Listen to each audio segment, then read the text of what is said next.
Et pour nous raconter l'histoire de ces barques, justement, nous accueillons Laure Meunier-Salinas. Vous êtes restauratrice, vous avez participé justement à la restauration de ces barques. Et ce qu'il faut dire, avant toute chose, c'est qu'il ne s'agit pas à proprement parler de barques, mais de chalands. Est-ce que vous pouvez nous expliquer ce que c'est? Oui, en fait, LSG4 est un chaland. Il fait partie des bateaux de transport fluvial qui permettaient d'acheminer la marchandise d'un point à un autre.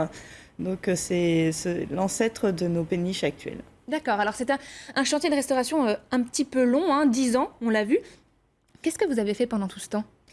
Eh bien, les chantiers de restauration des embarcations sont très longs car après la découverte, il faut organiser tout un projet muséographique. Il faut trouver des financements puisque ce sont des projets qui coûtent cher puisqu'ils durent plusieurs années.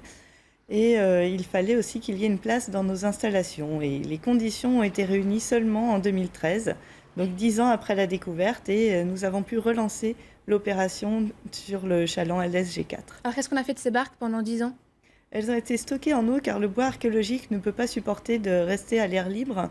S'il sèche, il y a ce qu'on appelle de l'effondrement cellulaire, donc il va se rétracter et il ne regonflera plus jamais.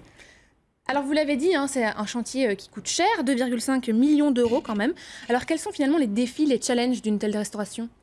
Alors, c'est déjà la conservation du bois, puisque on a des problèmes qui sont similaires à ceux du Vasa en Suède à cause de la pyrite, donc les sulfures de fer contenus dans le bois au voisinage des clous. Et ce problème nous a obligés à changer complètement l'approche de restauration, puisqu'elle nous a obligés à entièrement démanteler le bateau. Et ce démantèlement a permis à l'étude archéologique d'être complète, donc on a pu accéder à des informations qui, lorsque les embarcations restent partiellement montées, ne sont pas accessibles. Alors justement, restaurer un chaland de ce genre, c'est pas juste pour le folklore, c'est aussi vraiment, il y a un intérêt scientifique. Est-ce que vous pouvez nous dire lequel? Oui, il y a un vrai intérêt scientifique, c'est de découvrir comment un bateau a été fabriqué, quels sont les différents corps de métier qui ont été présents et comment ils ont travaillé surtout. Et pour nous, les restaurateurs, ce qui est très important, c'est de surveiller chaque centimètre carré du bois avant, pendant et après la restauration. Donc c'est pour ça que nous travaillons en étroite collaboration avec le musée, notamment au niveau du cahier des charges de la salle d'exposition. Et nous travaillons aussi sur un protocole de suivi une fois que le bateau sera rendu dans le musée. Et bien sûr, nous travaillons sur chaque centimètre carré du bateau et sur chaque matériau pour que tout soit conservé au mieux. Chaque centimètre carré, vous pouvez nous dire combien il y en a en tout ou pas? Il y a plus de 200 mètres carrés. Ça fait du travail. Oui, à la brosse à dents et au scalpel, beaucoup.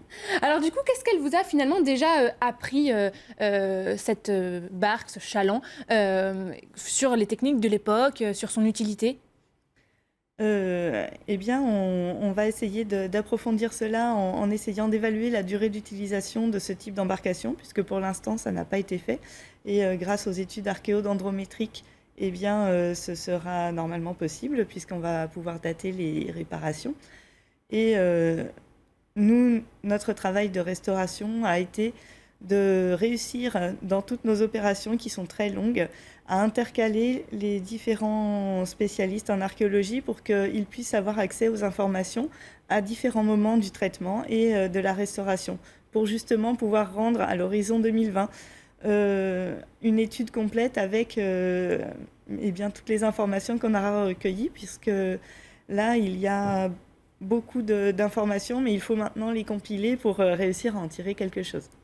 Merci beaucoup, Laure Meunier-Salinas.